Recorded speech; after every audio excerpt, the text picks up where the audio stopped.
Tem gente que diz que a velhice traz sabedoria, que com o passar dos anos a gente aprende a reconhecer as pessoas, a filtrar quem merece nossa confiança. Essas pessoas nunca abriram a porta de casa e descobriram que a própria filha autorizou a venda do carro que estava no seu nome.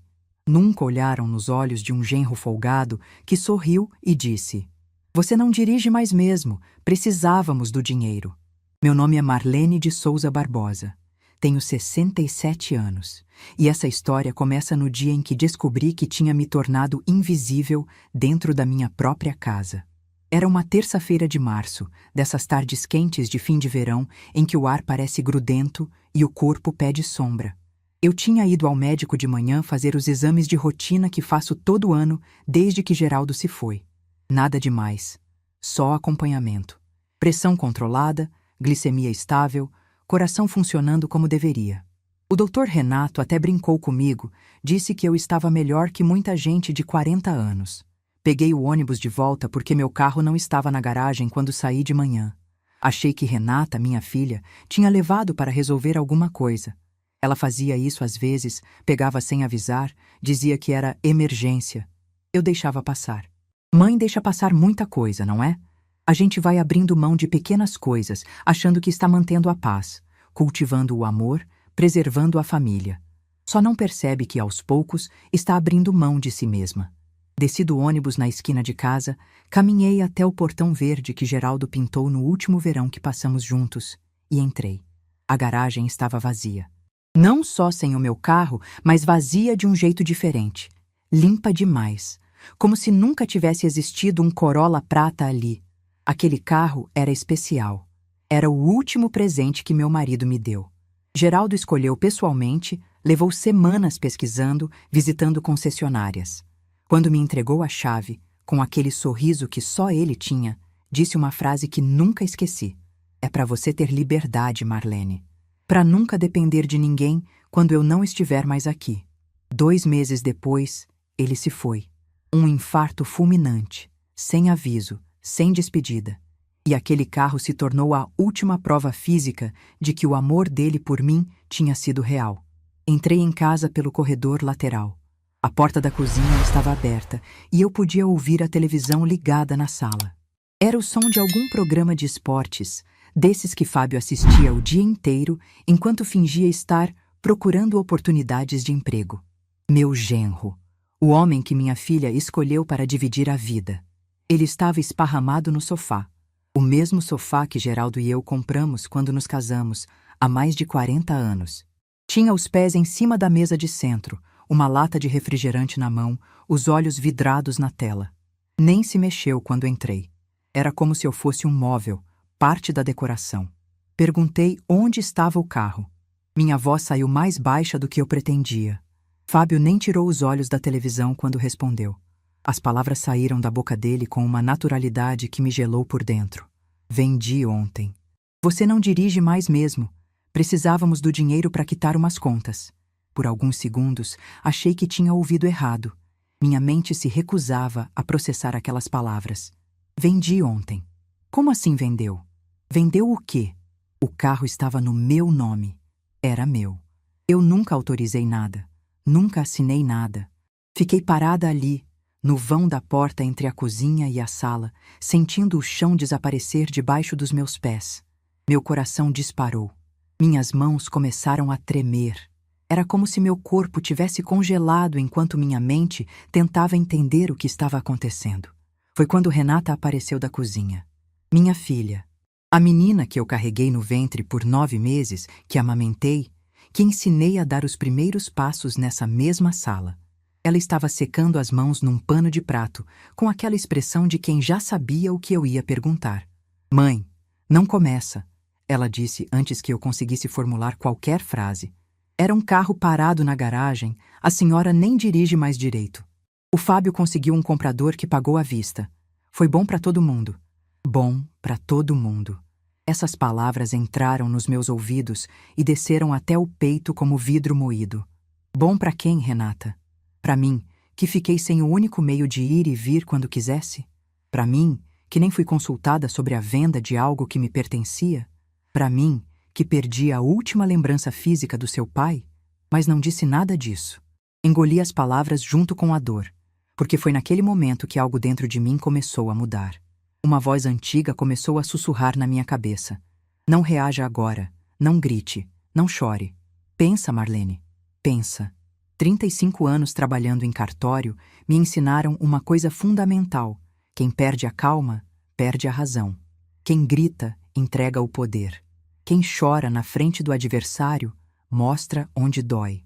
E naquele momento, olhando para o meu genro esparramado no sofá e para a minha filha com o pano de prato na mão, eu entendi que eles não eram mais minha família. Eram adversários. Adversários que tinham acabado de cometer um erro muito grave. Respirei fundo. Olhei para Fábio, que finalmente tinha tirado os olhos da televisão e me observava com um sorrisinho de canto, aquele sorriso de quem acha que ganhou. Olhei para Renata, que sustentava meu olhar com uma mistura de desafio e impaciência, e disse apenas: tudo bem, vocês devem saber o que estão fazendo. Vi a surpresa nos olhos dos dois. Eles esperavam briga, esperavam lágrimas, esperavam a velha Marlene implorando, fazendo drama. Não esperavam aquilo, não esperavam calma. E foi exatamente isso que os desarmou. Fábio deu de ombros e voltou a atenção para a televisão. Renata ficou me olhando por mais alguns segundos. Quando não explodi, ela balançou a cabeça e voltou para a cozinha, murmurando algo sobre pelo menos ela entendeu. Fui para o meu quarto. O quarto que tinha sido meu e de Geraldo, mas que há 4 anos tinha virado o quartinho dos fundos, porque Renata e Fábio precisavam de mais espaço e ficaram com a suíte principal. Tranquei a porta, sentei na cama. E só então, sozinha, protegida pelas paredes que ainda guardavam o cheiro do meu marido, eu deixei as lágrimas caírem. Mas não eram lágrimas de derrota. Eram lágrimas de despertar. Porque enquanto chorava, minha mente trabalhava. Como ele conseguiu vender? O carro estava no meu nome. Eu nunca assinei transferência. Nunca dei procuração. A não ser que... Levantei da cama e fui até a gaveta do criado mudo, onde guardava os documentos importantes. Abri a gaveta com as mãos trêmulas e comecei a procurar. O documento do carro estava lá, mas junto dele havia outros papéis que eu não reconhecia. Papéis que eu tinha certeza absoluta de nunca ter visto antes. Eram procurações.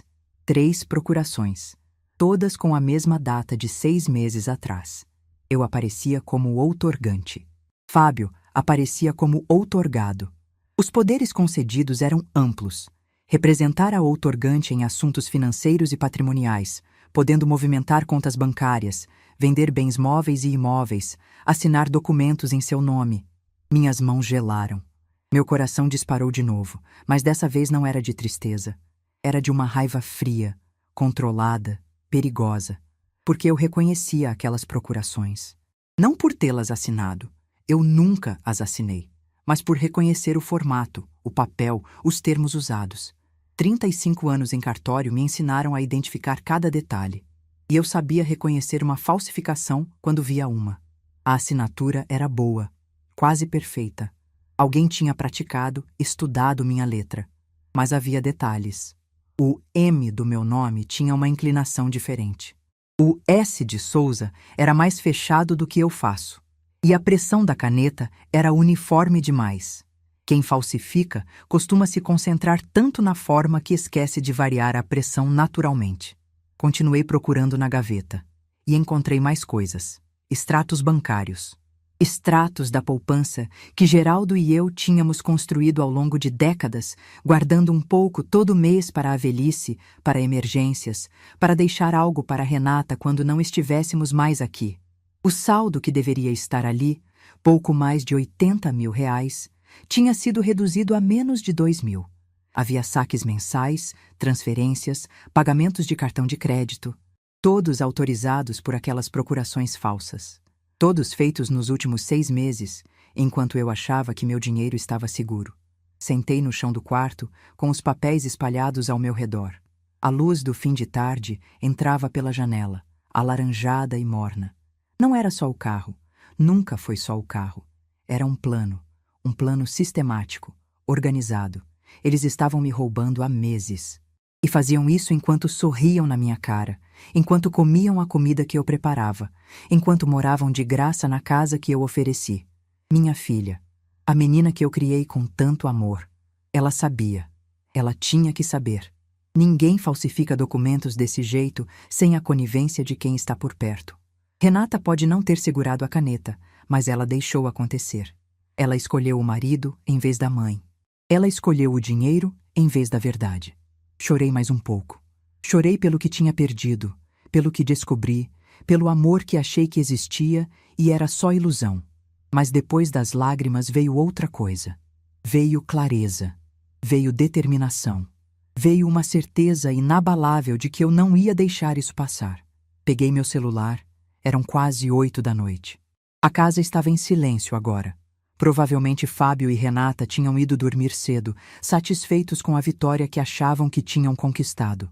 Minha neta Isabela devia estar no quarto dela, entretida com o celular, sem fazer ideia do que os pais eram capazes. Fiz 3 ligações naquela noite. 3 ligações que mudaram o rumo da minha vida. A primeira foi para Dona Jurema, minha amiga de mais de 20 anos. Ela morava sozinha num apartamento no centro. Era viúva como eu, e tinha um quarto de hóspedes que às vezes me oferecia. Contei em poucas palavras o que tinha acontecido. Quando terminei, ela disse apenas: "Vem pra cá, Marlene. A porta está aberta." A segunda ligação foi para o Dr. Maurício Campos, advogado que eu conhecia dos tempos de cartório. Quando expliquei a situação, ele ficou em silêncio por alguns segundos. Depois disse: "Dona Marlene, isso é muito grave. A senhora foi vítima de crimes sérios. Não toque em mais nada, não confronte ninguém e venha ao meu escritório amanhã." A terceira ligação foi para a delegacia. Registrei um boletim de ocorrência por telefone, relatando a venda não autorizada do veículo e a suspeita de falsificação de documentos. A atendente anotou tudo. Me deu um número de protocolo. Disse que uma viatura poderia ser enviada para verificar a situação do carro junto ao comprador. Quando desliguei o telefone, olhei pela janela do quarto.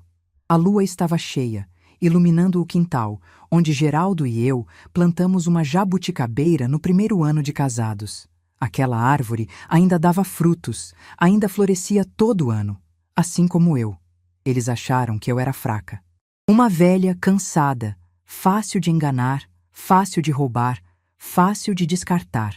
Acharam que podiam pegar tudo que eu tinha construído e eu não faria nada, porque mães não fazem nada contra filhos, porque avós suportam tudo pelos netos, porque mulheres da minha idade aceitam qualquer coisa para não ficar sozinhas. Mas eles não conheciam a Marlene de verdade. Não conheciam a mulher que trabalhou 35 anos vendo a natureza humana em sua forma mais crua. Heranças disputadas, famílias destruídas por dinheiro, filhos que abandonam pais. Não conheciam a mulher que aprendeu, documento por documento, que a lei existe para proteger quem sabe usá-la. Naquela noite, deitei na cama e não consegui dormir. Mas não foi por tristeza, foi por ansiedade. A ansiedade de quem sabe que uma batalha está começando e já decidiu que não vai perder. O que eles não sabiam, o que ninguém na casa desconfiava, é que antes do sol nascer, eu já teria arrumado minha mala. E antes do almoço, eu estaria longe dali, deixando para trás uma casa cheia de traidores e levando comigo a única coisa que eles não conseguiram roubar: minha dignidade. Eles queriam uma velha submissa. Iam encontrar uma mulher de aço, e a polícia que bateu na porta deles naquela semana foi só o começo. Antes de continuar essa história, preciso voltar no tempo. Preciso contar como cheguei até aquele ponto. Porque ninguém acorda um dia e descobre que foi roubada pela própria filha do nada. Essas coisas acontecem aos poucos, como água corroendo pedra. Você não percebe o estrago até que seja tarde demais. Tudo começou há 4 anos, numa sexta-feira de novembro. Renata apareceu na minha porta com Fábio e Isabela, então com 8 anos. Ela tinha os olhos vermelhos de quem chorou a noite inteira. Fábio carregava 2 malas e uma expressão de derrota que eu nunca tinha visto nele antes.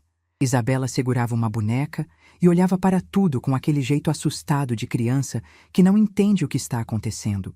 Renata me abraçou e disse que precisavam ficar comigo só por uns meses. Fábio tinha perdido o emprego. O apartamento que alugavam ficou caro demais, Estavam sem ter para onde ir. O que uma mãe faz nessa hora? Eu abri a porta, abri os braços, abri minha casa. Disse que ficassem o tempo que precisassem, que família era para isso mesmo. Lembro que naquela noite preparei um jantar especial. Arrumei o quarto de hóspedes com lençóis limpos, coloquei flores na mesa. Estava genuinamente feliz. Desde que Geraldo se foi, a casa tinha ficado grande demais, silenciosa demais. Ter minha filha e minha neta por perto parecia um presente. No primeiro mês, tudo correu bem. Renata me ajudava na cozinha. Fábio procurava emprego todos os dias. Isabela fazia a casa parecer viva de novo com suas risadas e correrias pelo corredor. Eu acordava de manhã com propósito, com gente para cuidar, com uma rotina que fazia sentido. Não me sentia mais sozinha. Mas aos poucos, as coisas começaram a mudar. Fábio parou de procurar emprego com a mesma dedicação. No começo eram entrevistas toda semana. Depois, uma por mês. Depois, ele dizia que não tinha nada na área dele e passava o dia no sofá assistindo televisão. Quando eu sugeria que ele tentasse algo diferente, qualquer coisa para ajudar nas despesas, Renata me olhava com aquele jeito atravessado e dizia que eu não entendia, que o mercado estava difícil, que ele precisava de tempo. Tempo. Sempre tempo. Quanto tempo uma pessoa precisa para levantar do sofá e fazer alguma coisa da vida? As contas começaram a pesar. Luz, água, gás, mercado, escola da Isabela, plano de saúde. Eu pagava tudo com minha aposentadoria. No começo, Renata dizia que era temporário, que assim que Fábio arrumasse emprego, eles iam me ressarcir. Eu acenava com a cabeça e dizia que não tinha pressa. Afinal, era minha filha, minha neta. O dinheiro ia e vinha, mas família era para sempre. Que ilusão! O segundo ano foi quando comecei a perceber que algo estava errado. Não era só a questão financeira. Era o jeito como eles me tratavam. Pequenas coisas que, isoladas, pareciam bobagem, mas que juntas formavam um padrão. Renata começou a criticar minha comida. Dizia que eu usava muito sal, que o feijão ficava aguado, que a carne estava dura. Eu tentava me adaptar, mudava as receitas, perguntava o que ela queria que eu fizesse diferente. Mas nunca estava bom. Sempre tinha algo errado. Fábio reclamava do barulho quando eu assistia televisão. Dizia que atrapalhava a concentração dele. Concentração para quê? Eu me perguntava. Para ficar deitado no sofá o dia inteiro? Mas eu não falava nada. Abaixava o volume, colocava fone de ouvido e ia assistir no meu quarto. Isabela, que no começo corria para me abraçar quando chegava da escola, foi se distanciando. Renata dizia que ela precisava de espaço, que eu não devia sufocar a menina. Então eu me afastei. Esperava que Isabela viesse até mim quando quisesse, mas ela quase nunca vinha. Ficava no quarto com o celular, ou na sala com os pais. Eu virei uma figura periférica na vida da minha própria neta.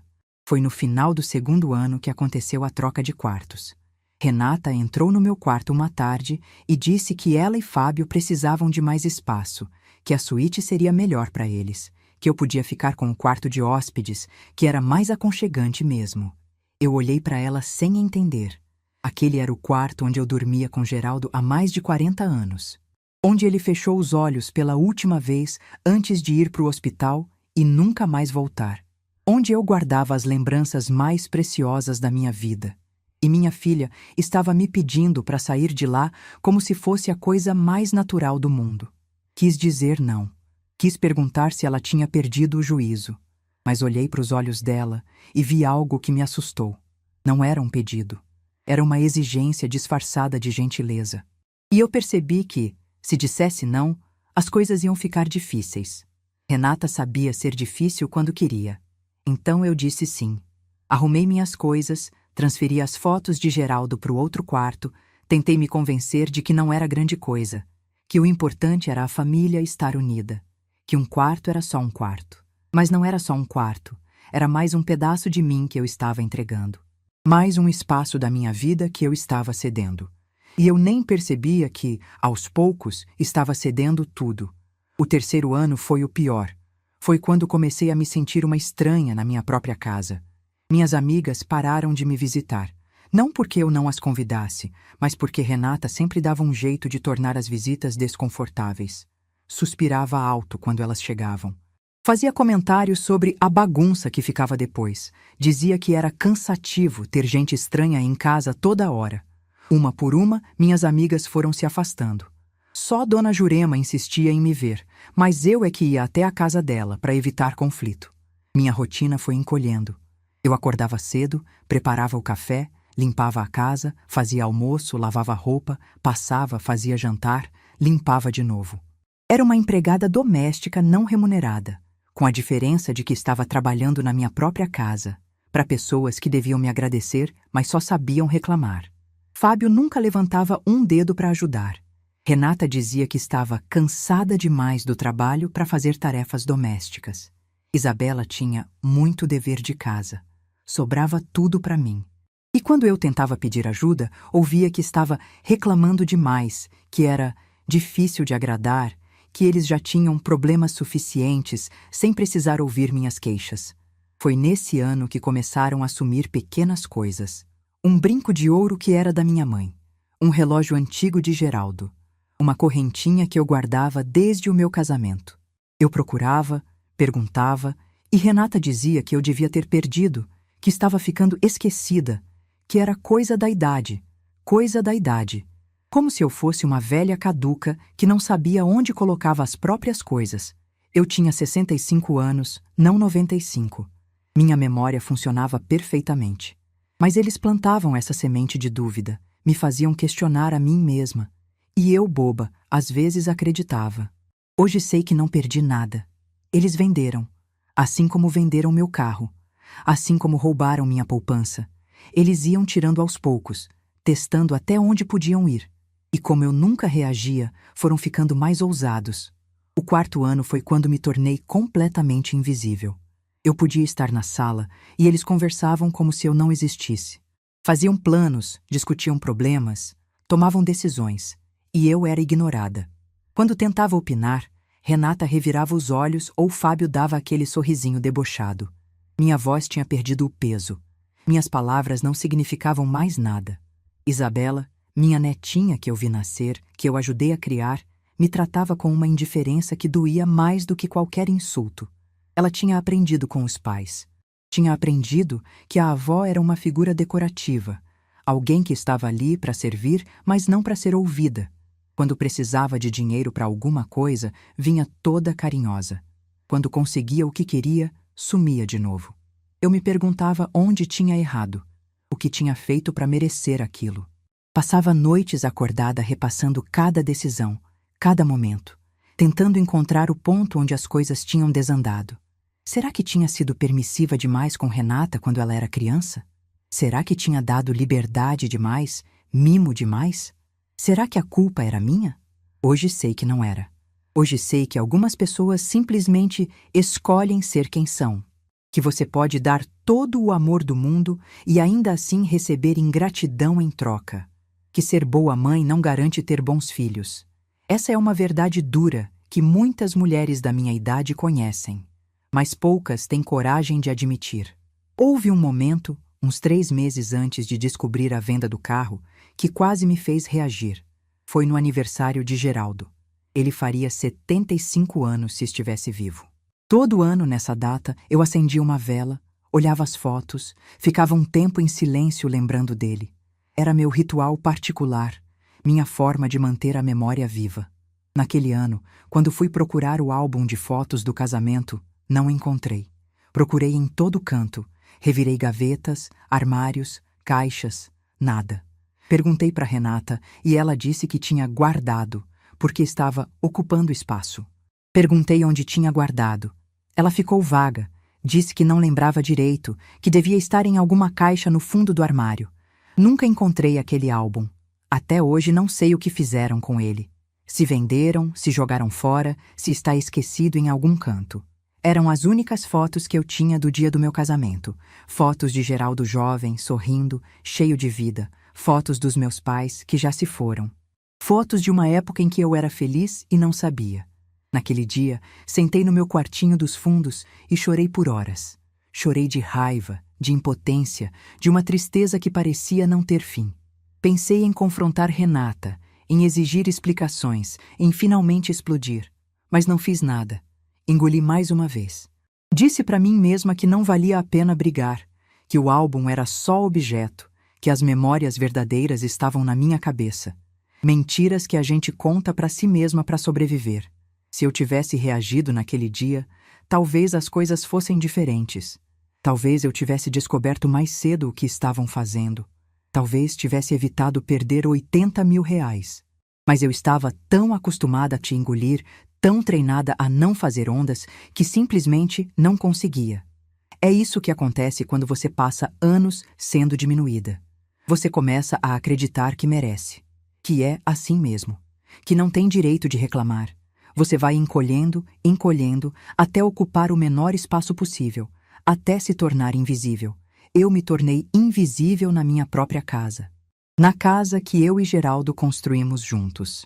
Na casa onde criei minha filha, onde pensei que envelheceria cercada de amor. Eu me tornei um fantasma, alguém que existia apenas para servir e ser ignorada. Por isso, quando descobri as procurações falsas, quando vi os extratos da poupança saqueada, quando entendi a dimensão do que estavam fazendo comigo, algo dentro de mim finalmente quebrou. Mas não foi meu espírito que quebrou. Foi a corrente que me prendia. Todas aquelas humilhações, todas aquelas pequenas crueldades, todos aqueles anos sendo tratada como menos que nada, tudo veio à tona de uma vez. E junto veio uma raiva limpa, cristalina, que me deu forças para fazer o que eu deveria ter feito muito tempo atrás. Naquela madrugada, enquanto arrumava minha mala no quartinho dos fundos, eu não estava fugindo. Estava me libertando. Cada peça de roupa que colocava na mala era um pedaço da minha dignidade que eu estava recuperando. Às 5 da manhã, com a casa ainda em silêncio, desci as escadas com minha mala. Parei na sala por um momento e olhei ao redor. O sofá onde Fábio ficava esparramado.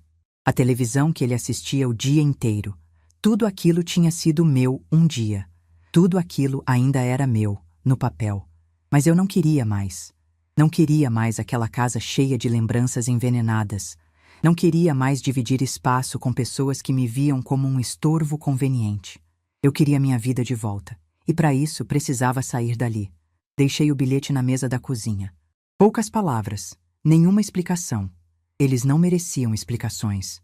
Saí pela porta da frente, fechei sem fazer barulho e caminhei até o ponto de ônibus com a mala pesando no braço e o coração estranhamente leve. O sol estava nascendo quando o ônibus chegou. Sentei na janela e vi minha rua se afastar. Vi minha casa ficar para trás. E pela primeira vez em 4 anos, respirei fundo sem sentir um peso no peito. Eu estava indo para a casa de Dona Jurema, estava indo encontrar o advogado, estava indo começar uma batalha.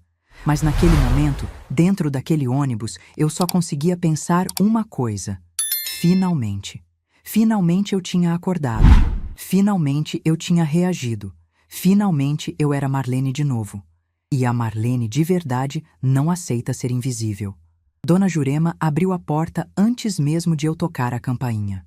Ela devia estar me esperando na janela, porque quando cheguei ao prédio, às 6:30 da manhã, ela já estava no hall de entrada com uma xícara de café na mão e aquele olhar de quem entende tudo sem precisar de explicação. Entrei no apartamento dela e só então senti o peso do que tinha feito. Tinha saído da minha própria casa como uma fugitiva. Tinha deixado para trás 40 anos de memórias, uma filha que me traiu, um genro que me roubou. Minhas pernas fraquejaram e Jurema me segurou antes que eu caísse. Ela me levou até o sofá, me deu água, esperou eu me acalmar. Não fez perguntas, não pediu detalhes. Só ficou ali, segurando minha mão, sendo a amiga que sempre foi. Quando finalmente consegui falar, contei tudo. As procurações falsas, a poupança saqueada, o carro vendido. Cada palavra que saía da minha boca parecia arrancar um pedaço de vergonha que eu carregava. Jurema ouviu em silêncio. Quando terminei, ela disse apenas: Marlene, você fez certo. Agora descansa um pouco, come alguma coisa e depois a gente resolve isso. Mas eu não conseguia descansar. Minha mente não parava. Às 9 da manhã, em ponto, estava na porta do escritório do Dr. Maurício Campos, no centro da cidade. Ele me recebeu imediatamente, dispensou outros compromissos, fechou a porta e pediu que eu contasse tudo do início. Dr. Maurício tinha uns 70 anos, cabelos brancos penteados para trás, óculos de armação grossa. Trabalhamos juntos por quase 2 décadas quando ele era jovem e eu era escrevente no cartório. Ele fazia os documentos, eu conferia, registrava, arquivava. A gente conhecia o valor de cada papel, de cada assinatura, de cada selo. E ele sabia que eu não era de inventar histórias. Coloquei na mesa dele as procurações que tinha encontrado. Coloquei os extratos bancários. Coloquei o documento do carro com meu nome. Ele examinou tudo com cuidado, em silêncio, franzindo a testa de vez em quando. Depois tirou os óculos, esfregou os olhos e me olhou com uma expressão que misturava raiva e tristeza. Dona Marlene, ele disse, isso aqui é muito grave. Não estamos falando de um mal-entendido familiar. Estamos falando de crimes, falsificação de documento público ou particular, estelionato, apropriação indébita qualificada por ser contra a pessoa idosa. Seu genro pode pegar anos de cadeia por isso. Anos de cadeia. As palavras ecoaram na minha cabeça. Meu genro, o marido da minha filha, o pai da minha neta, poderia ir para a cadeia por causa do que fez comigo. Por um segundo senti um aperto no peito. Será que eu estava fazendo a coisa certa? Será que deveria deixar passar, perdoar, fingir que nada aconteceu? Mas então lembrei do sorrisinho dele. Aquele sorrisinho de canto quando disse que tinha vendido meu carro. A naturalidade com que me roubou. A certeza de que eu não faria nada. E a dúvida sumiu. Dr. Maurício continuou explicando. Disse que o Estatuto do Idoso previa penas maiores para crimes contra pessoas acima de 60 anos. Que eu tinha todo o direito de processar, não só criminalmente, mas também na esfera civil, para recuperar o dinheiro. Que a falsificação das procurações era facilmente comprovável com perícia grafotécnica. Perguntei sobre Renata. Minha voz falhou quando pronunciei o nome da minha filha. Ele me olhou com cuidado antes de responder. Se ela tinha conhecimento dos crimes e se beneficiou deles, pode ser considerada coautora.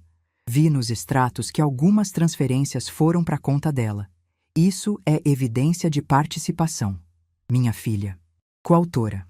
Cúmplice do próprio marido para roubar a própria mãe. Era isso que minha vida tinha se tornado. Dr. Maurício pegou um bloco de notas e começou a fazer anotações. Perguntou detalhes sobre o carro.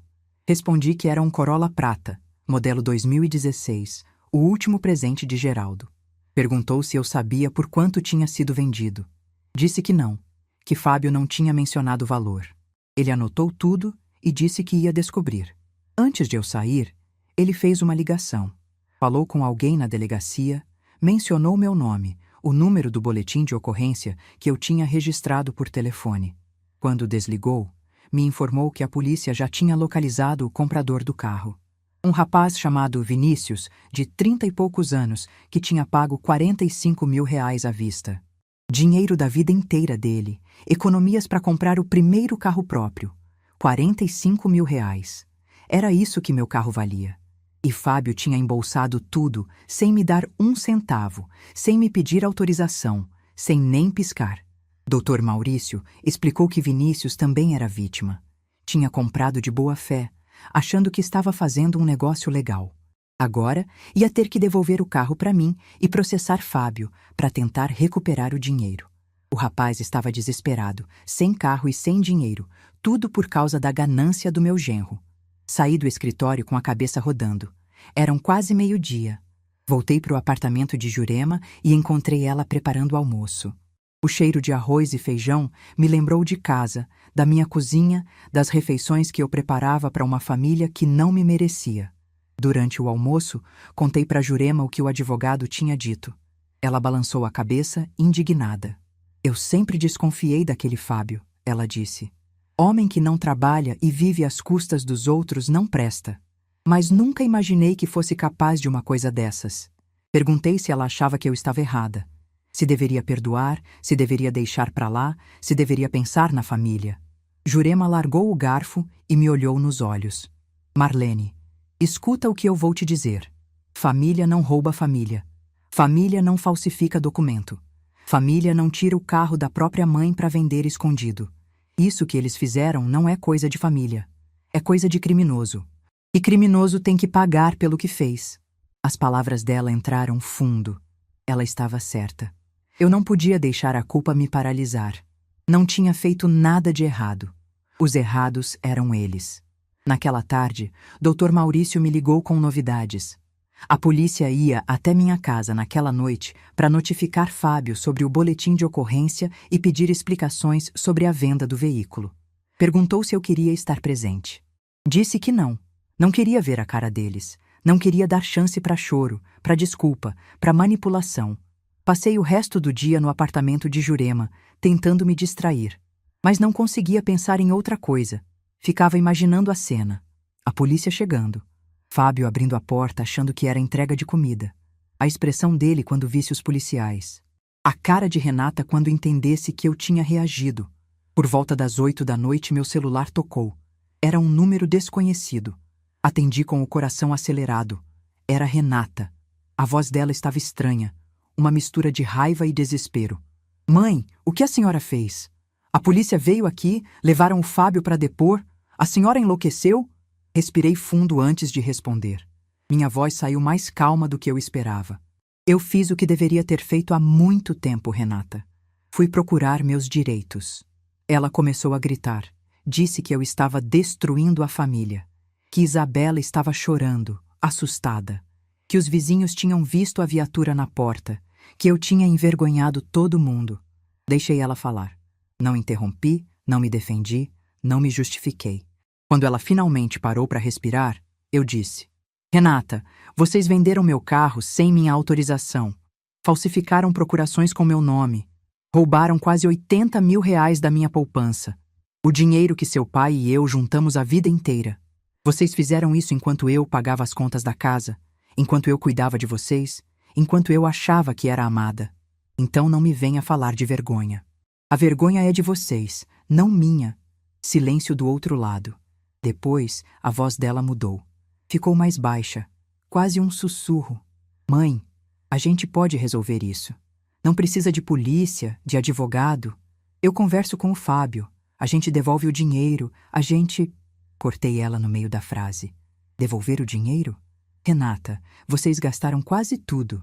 Eu vi os extratos, vi as compras. Relógio de R$ 5.000. Roupas de marca. Celular novo. Vocês torraram as economias da minha vida em besteira enquanto eu usava a mesma roupa há anos para economizar. Não tem conversa. Não tem acordo. Tem consequência. Ela começou a chorar.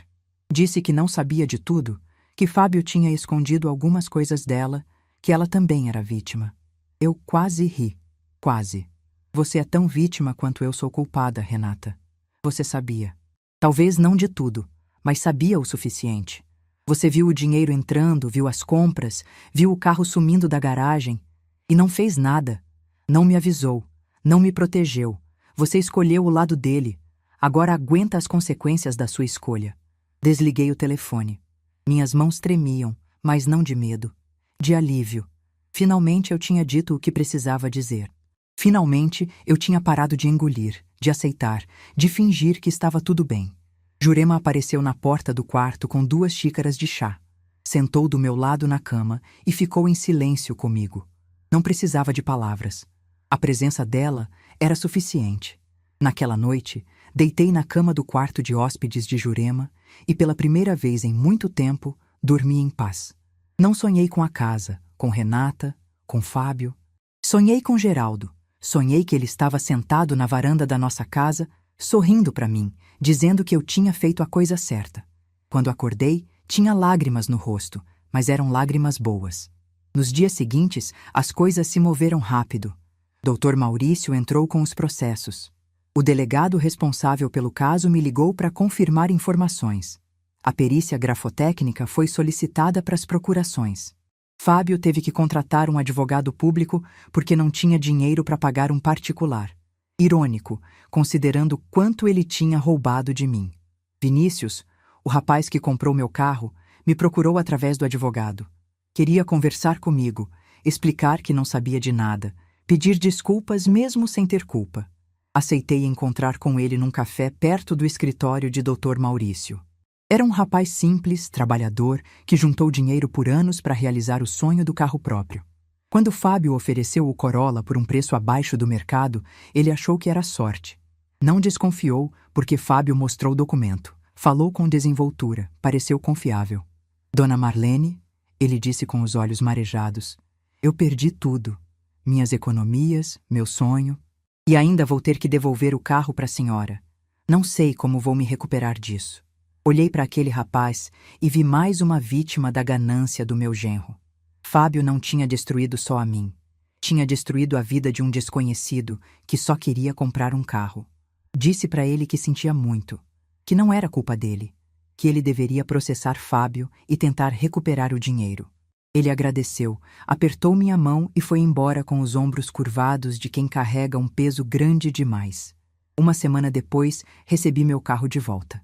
Dr. Maurício me acompanhou até o pátio onde ele estava guardado. Quando vi o Corolla prata estacionado ali, intacto, as lágrimas vieram sem aviso. Era o carro de Geraldo, o último presente dele. A prova de que ele pensava em mim mesmo quando não estava mais aqui. E eu tinha recuperado. Sentei no banco do motorista, segurei o volante, fechei os olhos. Por um momento, senti como se Geraldo estivesse ali do meu lado, como nos velhos tempos, e ouvi a voz dele na minha memória. É para você ter liberdade, Marlene. Liberdade. Era exatamente isso que eu estava reconquistando. Pedaço por pedaço, documento por documento, decisão por decisão. Liguei o carro e saí do pátio dirigindo. O motor ronronava suave, familiar. As ruas passavam pela janela. A cidade se movia ao redor. E eu me sentia mais viva do que tinha me sentido em anos. Mas a batalha ainda não tinha acabado. O carro era só o começo. Ainda faltava a audiência. Ainda faltava o confronto que eu sabia que viria. Ainda faltava olhar nos olhos da minha filha e do meu genro e mostrar para eles que a mulher que eles subestimaram era muito mais forte do que imaginavam. E quando esse dia chegasse, eu estaria pronta. A audiência de conciliação foi marcada para uma quinta-feira de manhã, 3 meses depois que saí de casa. 3 meses morando no apartamento de Jurema. 3 meses reconstruindo minha vida pedaço por pedaço. 3 meses me preparando para esse momento. 3 meses dirigindo meu Corolla prata sempre que podia, só para sentir que ainda tinha controle sobre alguma coisa na minha vida. Dr. Maurício me ligou na véspera para repassar os detalhes. Disse que era uma audiência preliminar, uma tentativa de acordo antes do processo seguir para julgamento. Que Fábio estaria lá com o advogado público dele, que Renata provavelmente iria também. Perguntou se eu estava pronta para encará-los. Respondi que sim. Mas quando desliguei o telefone, minhas mãos tremiam. Fui até a janela e fiquei olhando a cidade escurecer. Em algum lugar lá fora, minha filha e meu genro estavam se preparando também. Provavelmente ensaiando desculpas, inventando justificativas, planejando como me fazer parecer a vilã da história. Naquela noite, não consegui dormir direito.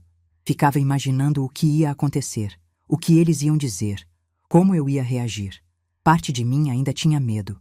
Medo de fraquejar, de chorar, de deixar a emoção tomar conta. Mas outra parte, uma parte que tinha crescido muito nesses 3 meses, estava determinada. Eu tinha passado a vida inteira engolindo. Dessa vez, ia falar. Acordei às 5 da manhã, tomei banho demorado, escolhi a roupa com cuidado. Um conjunto social azul marinho que eu tinha comprado com o dinheiro da venda de algumas coisas que trouxe de casa. Nada extravagante, mas digno. Arrumei o cabelo, passei um batom discreto, me olhei no espelho. A mulher que me encarava de volta não era mais a Marlene invisível de 4 anos atrás. Era alguém que eu estava reaprendendo a reconhecer. Jurema insistiu em me acompanhar até o fórum. Disse que não ia entrar na audiência, mas queria estar por perto caso eu precisasse. Aceitei a companhia. Ter uma amiga de verdade por perto fazia diferença. Chegamos ao fórum às 8h30. A audiência estava marcada para 9. Dr. Maurício já estava me esperando na entrada, com uma pasta cheia de documentos debaixo do braço. Ele me cumprimentou com um aperto de mão firme e disse que estava tudo pronto. As provas estavam organizadas, os argumentos preparados, a estratégia definida. Subimos para o 2º andar e sentamos num banco do corredor, esperando ser chamados. O fórum tinha aquele cheiro característico de lugar antigo, de papel velho, de histórias que ninguém conta. Quantas famílias tinham passado por ali? Quantas mães tinham enfrentado filhos naquelas salas? Quantas pessoas tinham descoberto, como eu, que o sangue nem sempre é mais grosso que a água? Às 8h50 vi Fábio chegando. Ele estava diferente. Mais magro, mais pálido, com olheiras fundas. Vestia uma camisa social amassada e uma calça que parecia grande demais. Ao lado dele vinha um homem jovem com uma pasta simples, provavelmente o advogado público. E atrás, quase se escondendo, estava Renata, minha filha. Há 3 meses eu não via o rosto dela. Há 3 meses, a única comunicação tinha sido aquela ligação na noite em que a polícia foi na casa. Ela também estava diferente. Mais velha, mais cansada. Os olhos que um dia brilhavam de alegria agora estavam opacos, cercados de sombras. Nossos olhares se cruzaram por um segundo. Renata desviou primeiro. Fábio nem olhou na minha direção. Eles sentaram do outro lado do corredor, o mais longe possível de mim. Às 9 em ponto, o oficial de justiça abriu a porta da sala e chamou nossos nomes. Levantei, ajeitei a roupa e entrei de cabeça erguida. Doutor. Maurício veio ao meu lado. Do outro lado da sala, Fábio, Renata e o advogado deles tomaram seus lugares. A juíza era uma mulher de uns 50 anos, cabelos grisalhos presos num coque, óculos de leitura na ponta do nariz. Tinha um ar de quem já viu de tudo nessa vida, de quem não se impressiona fácil. Ela folheou os documentos por alguns minutos em silêncio, franzindo a testa de vez em quando, anotando algo num papel. O único som era o barulho do ar-condicionado e da caneta dela riscando o papel. Depois ergueu os olhos e olhou para cada um de nós, demorando 1 segundo a mais em Fábio, que desviou o olhar. Estamos aqui para uma tentativa de conciliação no caso de Dona Marlene de Souza Barbosa, contra Fábio Roberto Mendes, com possível envolvimento de Renata de Souza Mendes. As acusações incluem falsificação de documento, estelionato e apropriação indébita qualificada por ser contra a pessoa idosa. São acusações graves. Ela fez uma pausa. Há possibilidade de acordo entre as partes? O advogado de Fábio pediu a palavra. Era um rapaz novo, claramente inexperiente, que suava mesmo com o ar-condicionado ligado. Começou a falar sobre como tudo tinha sido um mal-entendido familiar, como seu cliente pretendia devolver os valores, como a situação tinha se agravado por falta de comunicação. Falta de comunicação. Como se roubar quase R$80 mil e vender o carro da sogra fosse um problema de diálogo. Doutor. Maurício pediu a palavra em seguida. Com calma e precisão, apresentou as provas. As procurações com minha assinatura falsificada. O laudo preliminar da perícia grafotécnica confirmando a falsificação. Os extratos bancários mostrando os saques sistemáticos ao longo de 6 meses. A documentação da venda do veículo feita sem minha autorização. O depoimento de Vinícius, o comprador que também foi lesado. Enquanto o doutor Maurício falava, eu observava Fábio. Ele estava inquieto na cadeira, olhando para o chão, para os lados, para qualquer lugar menos para mim. As mãos dele tremiam. As mesmas mãos que assinaram documentos falsos com meu nome. As mesmas mãos que receberam dinheiro que não era dele. Agora tremiam de medo. A juíza ouviu tudo com atenção. Quando o doutor Maurício terminou, ela se virou para o advogado de Fábio. Diante das provas apresentadas, o que seu cliente tem a dizer? O advogado olhou para Fábio, esperando que ele falasse. Fábio engoliu em seco, pigarreou, tentou começar uma frase que não saiu. Finalmente, com a voz falhando, disse: Eu não tinha a intenção de prejudicar a Dona Marlene. A gente estava passando por dificuldades financeiras. Eu achei que ela não ia se importar, que era coisa de família. Coisa de família? A juíza interrompeu. O senhor falsificou documentos. Isso não é coisa de família. É crime. Fábio abaixou a cabeça. As mãos dele tremiam ainda mais. Renata, ao lado, chorava em silêncio. Foi nesse momento que pedi a palavra. A juíza acenou com a cabeça, autorizando. Levantei devagar. Minhas pernas estavam firmes. Minha voz estava clara. Olhei primeiro para a juíza, depois para Fábio e finalmente para Renata. E comecei a falar.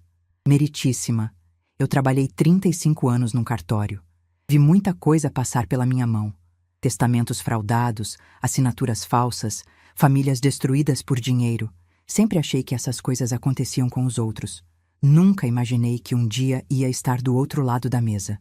Fiz uma pausa. O silêncio na sala era absoluto. Há 4 anos, abri as portas da minha casa para minha filha, meu genro e minha neta. Eles disseram que precisavam de ajuda, que era temporário. Eu disse sim, porque é isso que mãe faz. Mãe ajuda, mãe acolhe, mãe sacrifica. Olhei diretamente para Renata. Ela desviou o olhar, mas eu continuei. Durante 4 anos paguei todas as contas. Luz, água, mercado, escola da Isabela. Cozinhei, limpei, lavei, passei. Dei meu quarto para eles e fui pro quartinho dos fundos. Vi minhas coisas desaparecerem, minhas joias, minhas fotos, minhas memórias, e engoli. Engoli tudo porque achava que era o preço de ter família por perto. Minha voz ficou mais firme.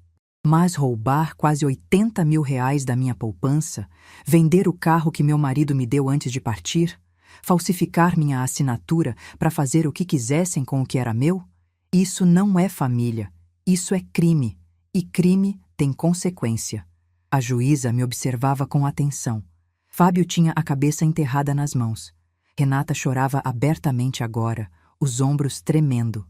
Virei para ela, para minha filha, a menina que eu criei, que eu amei, que eu protegi a vida inteira. Renata, eu te amamentei. Te ensinei a andar, a falar, a ler. Paguei sua escola, sua faculdade, seu casamento. Segurei sua mão no dia que a Isabela nasceu. Fiquei do seu lado em cada momento difícil da sua vida, e você me pagou assim. As lágrimas desciam pelo rosto dela, mas eu não parei. Não com um erro, com uma escolha. Você escolheu ele. Escolheu o dinheiro. Escolheu sua conveniência. Você viu o que estava acontecendo e não fez nada. Não me avisou. Não me protegeu. Você deixou seu marido roubar sua própria mãe e ficou em silêncio. Minha voz não falhou. Minhas mãos não tremeram. Eu estava falando verdades que tinham ficado presas na minha garganta por anos. Eu não estou aqui por vingança. Vingança é coisa de quem tem raiva. Eu não tenho mais raiva. Tenho clareza. Estou aqui por justiça. Porque o que vocês fizeram foi errado. E porque eu me recuso a ser tratada como se não existisse, como se não importasse, como se fosse descartável. Olhei de volta para a juíza. Meritíssima, eu não quero acordo. Não quero promessa de devolução parcelada que nunca vai acontecer. Quero que a lei seja aplicada. Quero que fique registrado que pessoas idosas têm direitos, têm dignidade, têm voz. E quero que minha filha e meu genro entendam que escolhas têm consequências. Todas elas. Sentei. O silêncio continuou por mais alguns segundos. A juíza tirou os óculos. Respirou fundo. Dona Marlene, suas palavras são muito fortes e suas provas são sólidas. Ela se virou para Fábio. Senhor Fábio, diante do que foi apresentado, não vejo espaço para acordo.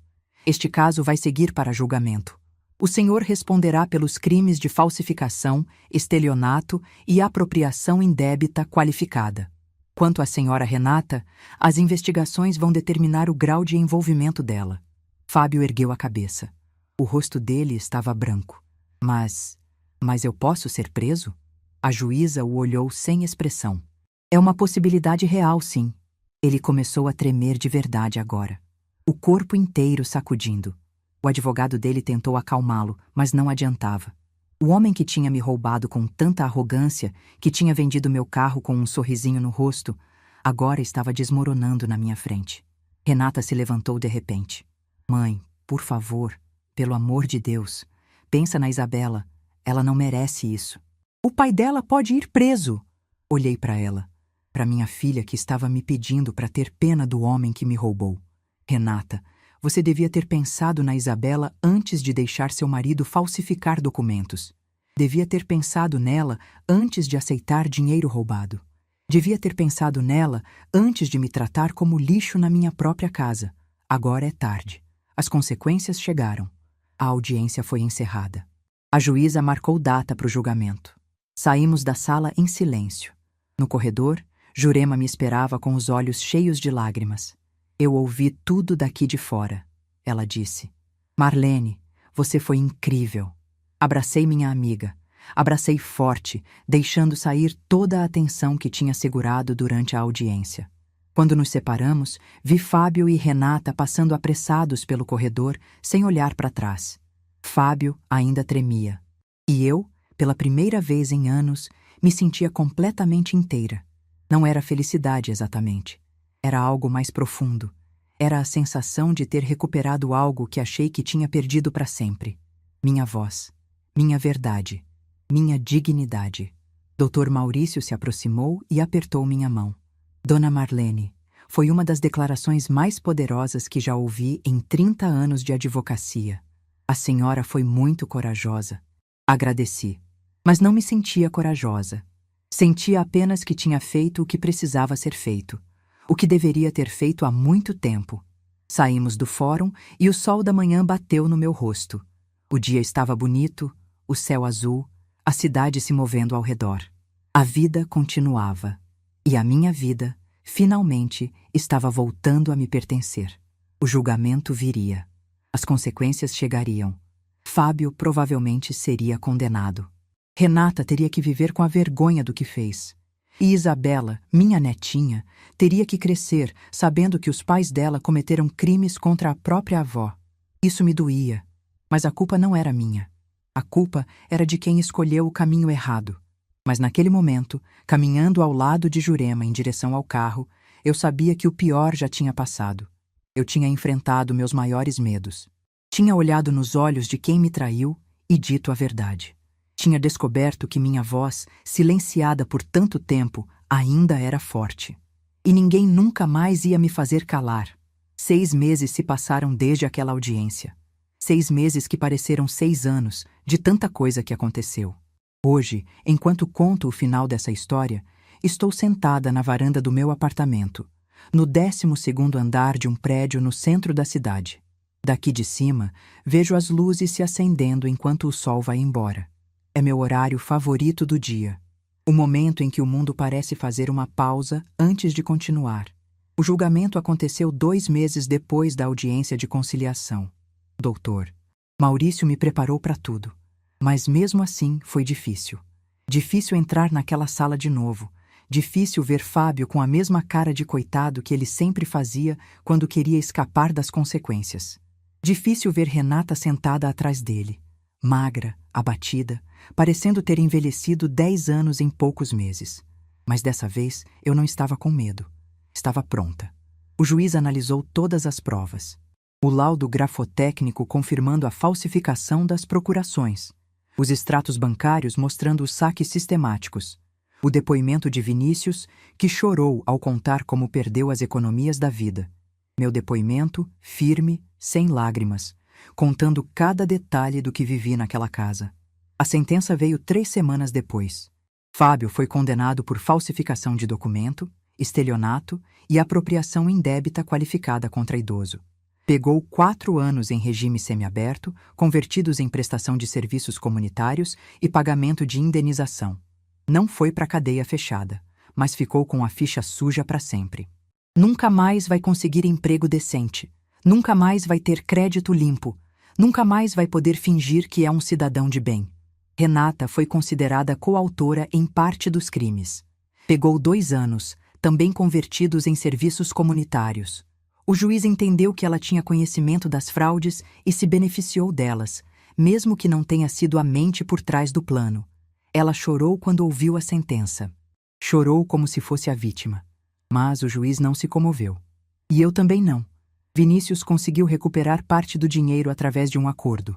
Não foi tudo, mas foi o suficiente para ele recomeçar. Antes do julgamento acabar, ele veio até mim e apertou minha mão. Disse que eu era uma mulher muito forte, que ele admirava minha coragem. Desejei boa sorte para ele. Mais uma vida que Fábio destruiu, mas que estava se reconstruindo. 1 mês depois do julgamento, tomei a decisão mais difícil de todas. Coloquei a casa à venda. Aquela casa onde Geraldo e eu construímos nossa vida. Onde criamos Renata, onde sonhamos com netos, onde planejamos envelhecer juntos. Cada cômodo tinha uma memória. A cozinha, onde ele tomava café toda manhã. A sala, onde assistíamos televisão de mãos dadas. O quintal onde plantamos a jabuticabeira que ainda dava frutos. Mas aquela casa também tinha se tornado um lugar de dor, de humilhação, de invisibilidade. Cada parede me lembrava dos 4 anos em que fui tratada como um estorvo. Cada móvel carregava a sombra de Fábio esparramado no sofá, de Renata me olhando com impaciência, de tudo que eu tinha perdido ali dentro. As joias da minha mãe nunca foram encontradas. O álbum de casamento também não. Algumas coisas simplesmente desapareceram para sempre, vendidas ou jogadas fora por pessoas que não entendiam o valor que tinham. Eu chorei por essas perdas. Mas aprendi que memórias de verdade não estão em objetos. Estão dentro da gente, onde ninguém pode roubar.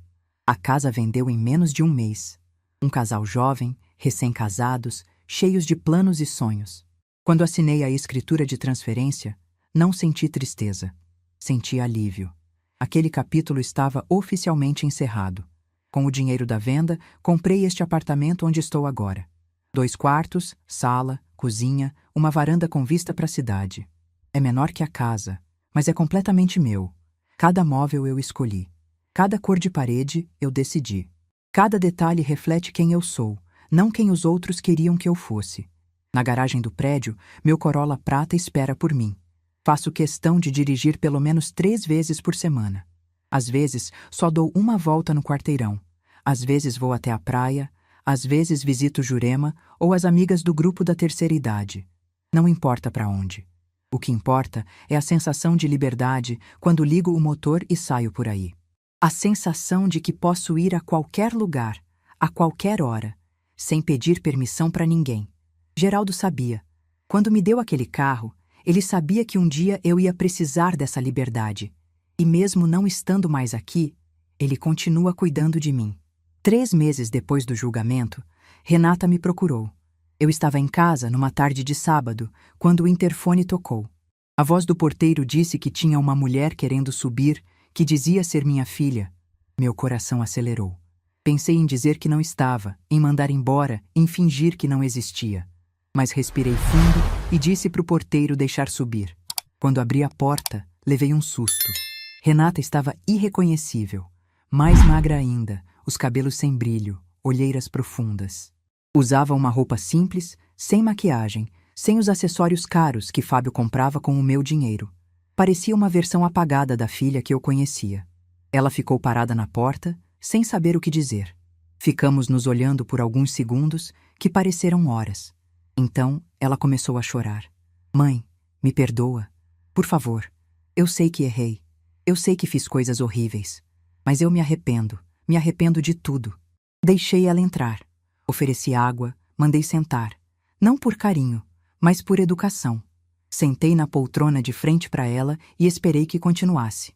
Renata contou que ela e Fábio tinham se separado. Que depois do julgamento, a convivência ficou impossível. Que ele a culpava por tudo.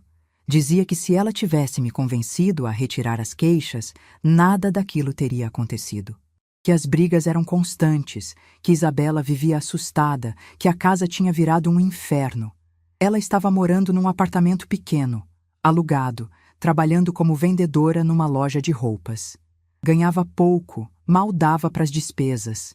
A vida de luxo que ela achava que tinha, sustentada pelo dinheiro que roubaram de mim, tinha acabado. Mãe, eu preciso da senhora. Preciso da sua ajuda. Não tenho mais ninguém. Olhei para minha filha. Para a mulher que me traiu, que deixou o marido me roubar, que me tratou como lixo na minha própria casa. Ela estava ali, pedindo ajuda, se fazendo de vítima mais uma vez. E eu disse não. Renata, eu te amo. Você é minha filha e isso nunca vai mudar. Mas amor não significa aceitar tudo. Não significa fingir que nada aconteceu. Você fez escolhas. Escolheu ficar do lado dele quando podia ter me defendido. Escolheu gastar dinheiro roubado quando podia ter me avisado. Escolheu seu conforto em vez da sua própria mãe. Ela tentou me interromper, mas eu continuei. Eu passei 4 anos sendo invisível na minha própria casa. 4 anos engolindo desaforo, abrindo mão de tudo, me diminuindo para caber no espaço que vocês deixavam para mim. Eu não vou voltar para isso. Não vou te sustentar, não vou pagar suas contas. Não vou fingir que somos uma família feliz. As lágrimas dela caíam, mas eu não parei. Se você quer reconstruir nossa relação, vai ter que ser diferente. Vai ter que ser com respeito, com honestidade, com limites claros. Eu posso ser sua mãe sem ser seu banco. Posso te amar sem me destruir. Mas isso vai levar tempo, muito tempo. E vai depender de você, não de mim. Renata foi embora naquele dia sem conseguir o que queria, mas voltou outras vezes. No começo, eu mantinha distância. Conversas curtas, encontros breves, nada de intimidade. Aos poucos, muito aos poucos, fomos reconstruindo algo. Não é a relação que tínhamos antes. Talvez nunca seja, mas é uma relação honesta, onde eu não preciso mais fingir que está tudo bem quando não está. Isabela é a parte mais delicada dessa história. Minha neta tem 12 anos agora. Passou por muita coisa que criança nenhuma deveria passar. Viu os pais serem processados, viu a família desmoronar, viu o pai ir embora e a mãe afundar em dívidas. Ela não teve culpa de nada, mas pagou o preço mesmo assim. Mantenho contato com ela. Mando mensagem no aniversário, no Natal, em datas especiais. Às vezes, ela vem me visitar, passa uma tarde aqui, conta sobre a escola, sobre as amigas. Nesses momentos, eu vejo a menina que ela ainda é, por baixo de toda a confusão que os pais criaram. Não sei que tipo de relação teremos no futuro. Ela ainda está processando tudo o que aconteceu. Às vezes fica calada, às vezes faz perguntas difíceis, às vezes parece não saber de que lado ficar. Eu não a pressiono. Só deixo a porta aberta e espero que, quando ela estiver pronta, saiba que pode contar comigo. A vida que tenho hoje é completamente diferente da que tinha há 1 ano. Tenho amigas de verdade. Jurema, que me acolheu quando eu mais precisava. Dona Célia e Dona Aparecida, do grupo da terceira idade. As senhoras do clube de leitura da biblioteca. Gente que gosta de mim pelo que eu sou, não pelo que eu posso dar. Viajo quando tenho vontade. Já fui pra praia 3 vezes esse ano. Conheci Campos do Jordão no inverno. Vi neve pela primeira vez na vida aos 67 anos. Estou planejando uma viagem para o Nordeste no ano que vem. Quero conhecer as praias que sempre vi em fotos. Faço trabalho voluntário numa instituição que ajuda idosos em situação de vulnerabilidade. Gente que passou por coisas parecidas com as que eu passei. Gente que foi roubada, abandonada, esquecida pela própria família. Quando conto minha história para eles, vejo nos olhos deles algo que reconheço. A esperança de que é possível recomeçar. Porque é sempre possível recomeçar. Às vezes me perguntam se eu me arrependo. Se não teria sido mais fácil perdoar, esquecer, deixar para lá. Se todo esse processo, toda essa dor, valeu a pena. Eu respondo que sim. Valeu cada lágrima, cada noite sem dormir, cada momento difícil, porque eu recuperei algo que tinha perdido há muito tempo. Minha dignidade, meu respeito próprio, minha voz.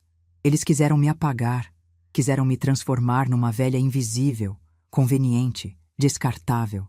Acharam que podiam me roubar, me humilhar, me tratar como se eu não existisse. E por muito tempo, eu deixei. Por muito tempo eu engoli, aceitei, fingi que estava tudo bem. Mas no dia em que encontrei minhas procurações falsificadas, algo dentro de mim acordou. A Marlene que eu era antes de me perder, a mulher forte que trabalhou 35 anos, que criou uma filha sozinha depois que Geraldo se foi, que nunca abaixou a cabeça para ninguém. Essa mulher estava adormecida, não morta. E quando despertou, ninguém conseguiu pará-la. Meu silêncio naquele dia, quando Fábio disse que tinha vendido meu carro, não foi fraqueza. Foi estratégia. Foi a calma de quem sabe que a melhor resposta, às vezes, é não responder. Foi a sabedoria de quem aprendeu que gritar entrega poder, mas agir toma de volta. Hoje, quando olho para o espelho, não vejo mais uma mulher invisível. Vejo alguém que passou pelo fogo e saiu mais forte. Alguém que perdeu muito, mas recuperou o essencial. Alguém que aprendeu, da forma mais difícil, que amor próprio não é egoísmo, é sobrevivência. Se você está passando por algo parecido, se está sendo diminuída, ignorada, tratada como se não importasse, saiba que você importa. Saiba que nunca é tarde para reagir. Saiba que sua voz tem poder, mesmo que tenham tentado silenciá-la por anos. Você não precisa aceitar migalhas de quem deveria te dar o mundo. Você não precisa se diminuir para caber nos espaços que os outros deixam. Você não precisa de permissão para existir, para ter vontades, Para ser feliz, a família que te machuca não é família, é prisão. E de prisão, a gente foge. Meu nome é Marlene de Souza Barbosa. Tenho 67 anos. E essa foi a história de como eu deixei de ser invisível e voltei a ser eu mesma. Se essa história tocou seu coração, deixe seu like, se inscreva no canal e comente aqui embaixo. No meu lugar, o que você faria? Sua mensagem pode iluminar o dia de alguém.